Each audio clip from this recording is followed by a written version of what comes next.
Сметам дека најважните теми во ова општество и секаде, на секаде, треба да се отвара транспарентно пред целата јавност и во парламентот. Јас секогаш сум била за оваа опција да легално се постапува и настапува во секоја прилика во една нормална држава. Во тој контекст, јас денес ќе отворам ова афера во која што живееме под стрес, можам да кажам, скоро секој граѓанин во оваа држава, со масовни прислушкувања, со дебело нарушување на човековите права и слободи.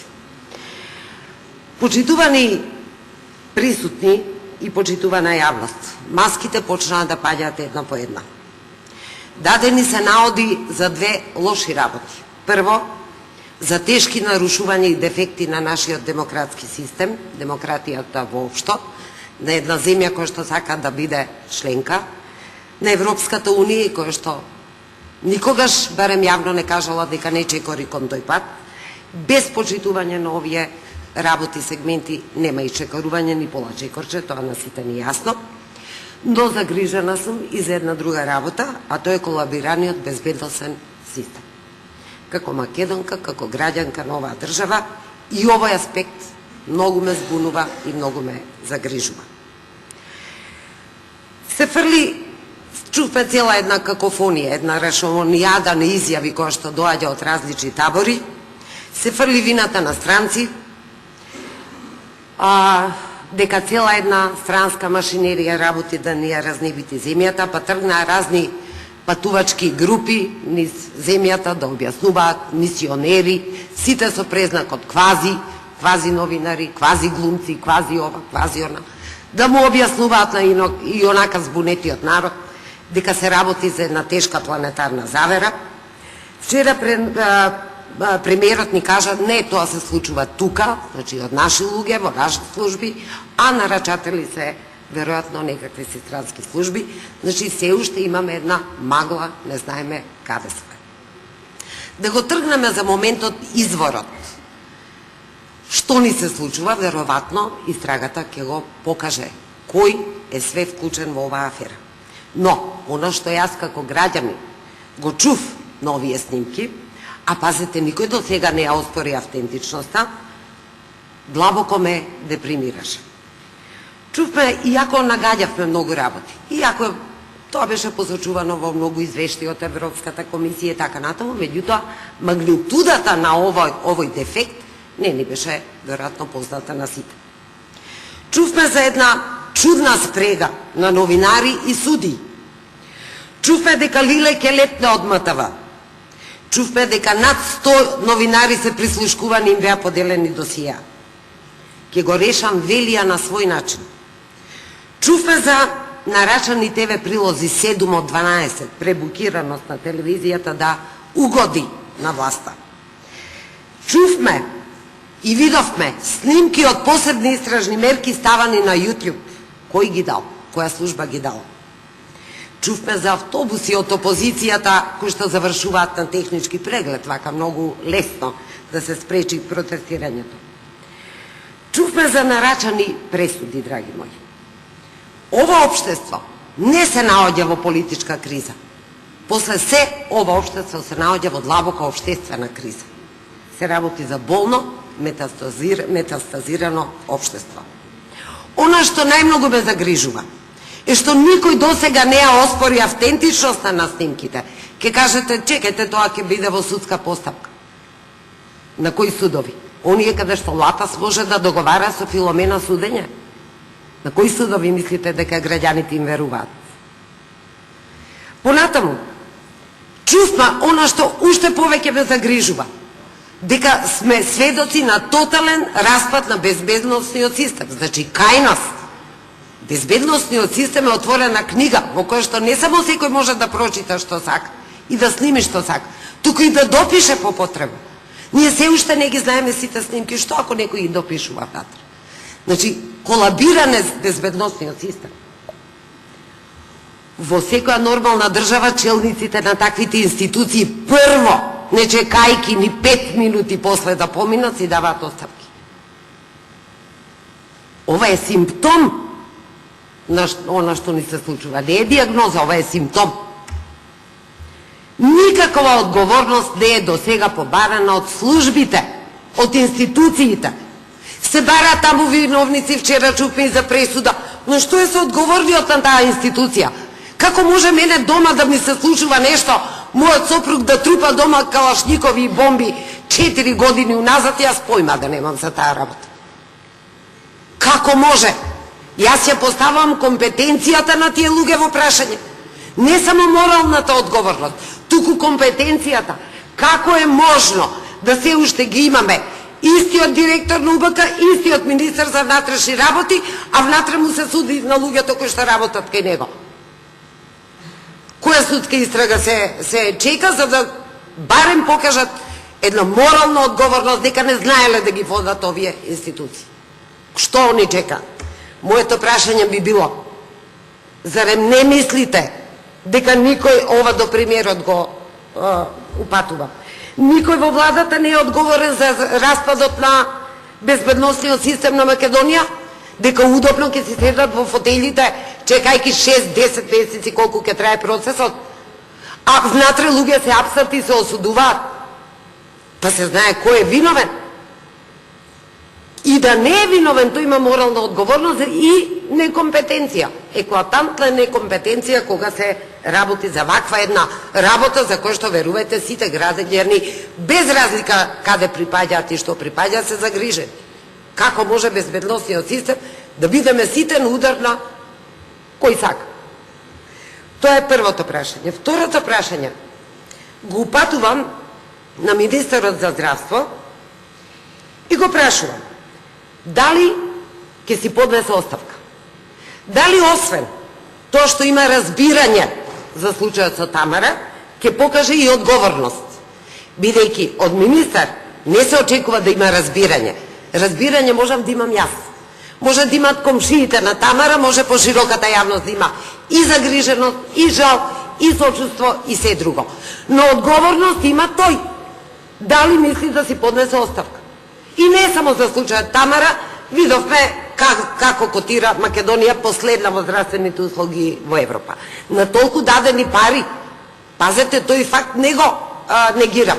Македонија неколку места испредњачи во давањето пари во здравството, но не е да дадете пари. Здравството е и морал, здравството е обука, здравството е неказнување на лекари, здравството е процедура, здравството е точност, здравството е мотив да се работи во здравството. Тоа е најодговорната професија воопшто. Значи, барам да ми одговори дали мисли да даде оставка, како што громогласно завчера му го побара и илјадници наши граѓани. Оно што се случи со Тамара и оној цинизам да 2 дена после незината смрт се напише писмо, не да стигне, туку да се напише писмо дека им се одобрени парите. Каде е тука човечноста према тоа семејство? Каде е тука човечност? Добро е се сменија директорите, чекаме сега и министерот да си даде оставка. И само на крај би подсетила дека случајот Охрид, третото моје прашање, се заострува уште повеќе, најавени се тужби, но зошто ќе се изложуваат луѓето на дополнителни трошоци за тужење, бидејќи им изминува рокот на по 6 месец 2015, зошто упорно не се наоѓа решение за загубарот Охрид, зошто кога неговиот долг е 20 милиони евра, 14-15 тендери за изузетно атрактивен локалитет кој прво се неуспешни, зошто? Зошто се затвори последната жиросметка на ПВА, кај што можеше луѓето да бидат исплатени? Зошто платината во мало не се продаде, например, од која што ќе можат луѓето да бидат обештетени и придонесите и платите да им бидат исплатени? И зошто велите дека 500 луѓе се вратени на работа, кога не е тој точен податок, давате политички одговори? 70 луѓе управуваат со Охрид и само 10 вратени во погонот Билјана. Ете, тоа е луѓето. Претходно се тие затекнати што беа во. Значи, имате 800 луѓе на улица во Охрид. Зошто не се решава проблемот со Охрид? Ова е многу сомнително пред целата јавност. Ви благодарам. Благодарам. Пратеничката служба Грчева постави 3 пратенички. Прашање првото до председател на владата Република Македонија, второто до министер за здравство и трето, како што разбрав, до Министерство за економија. Однос на првото прашање одговор се добиете од председател на владата Република Македонија, господинот Груевски Никола. Повелете. Благодарам на прашањето. Јас вчера во јавноста мощно обсежно ја елаборирав околу сите овие прашања, но би одговорил на директното прашање на госпоѓа Солза Грчева во правец на одговорноста на одредени лица. Јас вчера посочив, ќе повторам и денес, дека моето мислење е дека во овој момент не треба да се брза со било какви одлуки на тој план, дека треба да се сочека во една транспарентна постапка да се утврдат фактите, деталите, да не се суди никој однапред, да се види што се случувало точно, што се сите анализи, па потоа на крајот да се носат одлуките. Секако одлуките ќе бидат во склад со интересите на државата и со интересите на граѓаните на Република Македонија. Благодарам. Благодарам и јас. Дали пратеникот е задоволен од одговорот, односно дали сака да постои дополнително пратеничко прашање? Има збор пратеникот Солза Грчева. Повелете.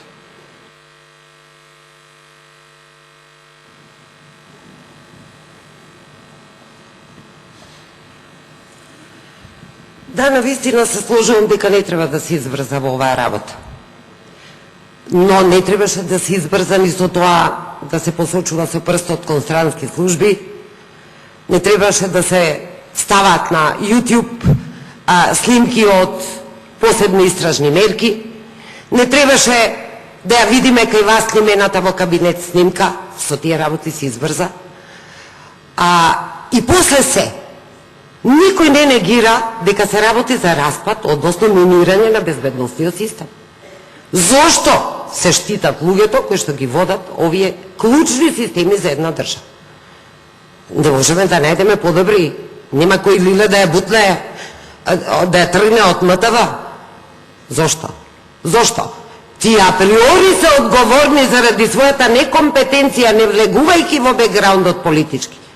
Тие заради својата компетенција уште во првата секунда се сменуваат, а потоа полека и одговорно се тера целиот процес. Тука нема компромис со тие работи. Барем не во нормални демократски држави. Ви благодарам. Благодарам. Второто прашање упатено до министерот за здравство. Одговор се добиете од министерот за здравство. Повелете. Благодарам. Јас во изминатиот период повеќе пати одговорив на ова прашање, кое што ми беше поставено неколку пати до сега и од медиумите и на мои гостувања на емисии. Инаку би прокоментирал еден сегмент во вашата дискусија кој што го нотиравте, тоа е дека Македонија е на последно место во Европа за здравството. Тоа е комплетно неточно. Доказ за тоа е последниот извештај кој што се објави и во кој што Македонија има најголем скок било кога од било која земја и е рангирана на 16-то место во Европа, значи имаше скок од 11 места. Тоа го коментирам затоа што во јавноста во последно време прилично доста неточни податоци имаше објавувано во врска со некои рангирања кои што беа без никаква методологија направени или дури некои веб анкети кои што беа наменски креирани само за да прикажат некоја перцепција која што одговара на некои политики. Повторно би се вратил на вашето прашање и повторно би го повторил она со што почнав, тоа е дека во изминатиот период повеќе пати одговорив на тоа прашање и објаснив целата процедура за тоа кој бил за надлежностите во оваа процедура и која е улогата на Министерството при одлучување за лекување во странство. Благодарам јас. Дали пратеникот е задоволен од одговорот, односно дали сака да постои дополнително пратеничко прашање? Има збор пратеникот Солза Грчева. Повелете.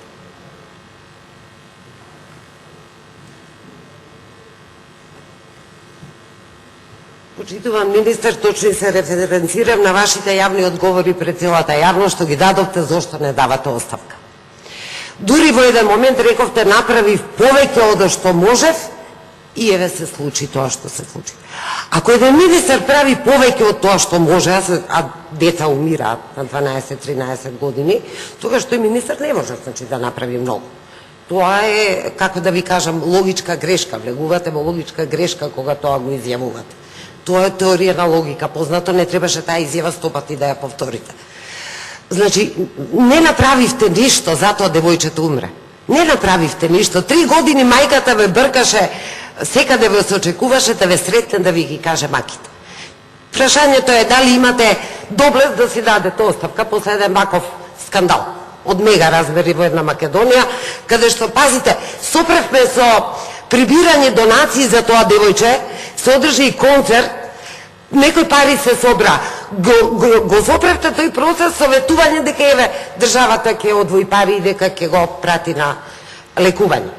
Мислам, тоа е вистината за Тамара, затоа ви се собра илјадници луѓе.